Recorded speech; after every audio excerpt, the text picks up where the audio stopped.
Il faudra trouver un chemin pour que le débat ait lieu sur la réforme des retraites. On a plusieurs problèmes à régler sur le dossier des retraites. Bon, déjà, il y a celles et ceux qui demandent la suspension, il y a celles et ceux qui sont opposés, il y a celles et ceux qui sont opposés uniquement en disant attention au financement, et c'est vrai, parce que derrière, on joue aussi, on a parlé des taux d'intérêt tout à l'heure, on joue ce qu'on appelle la signature de la France, c'est-à-dire la capacité à emprunter sur les marchés. C'est certain que si on augmente brutalement la dépense sans dire comment on fait la recette en face, on a évidemment une situation de tension. Mais la deuxième affaire dans le dossier des retraites, c'est qu'on ne peut pas être dans un déni démographique.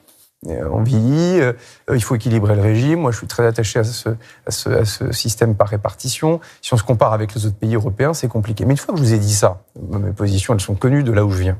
Bon, faut quand même être sourd aussi pour ne pas entendre que vous avez des Françaises et des Français qui disent il y a une blessure démocratique. Alors on pourrait dire non. Ma collègue Elisabeth Borne est amie, quand elle a déposé ses 49.3 sur la réforme des retraites, elle l'a fait dans un cadre constitutionnel qui était d'ailleurs entendu par Michel Debré dans la capacité de le faire, mais peu importe, il s'est installé l'idée dans le pays qu'il n'y a pas eu de vote. C'est une source de blocage au Parlement. On aura bien du mal à dire qu'il ne faut pas qu'il y ait un débat.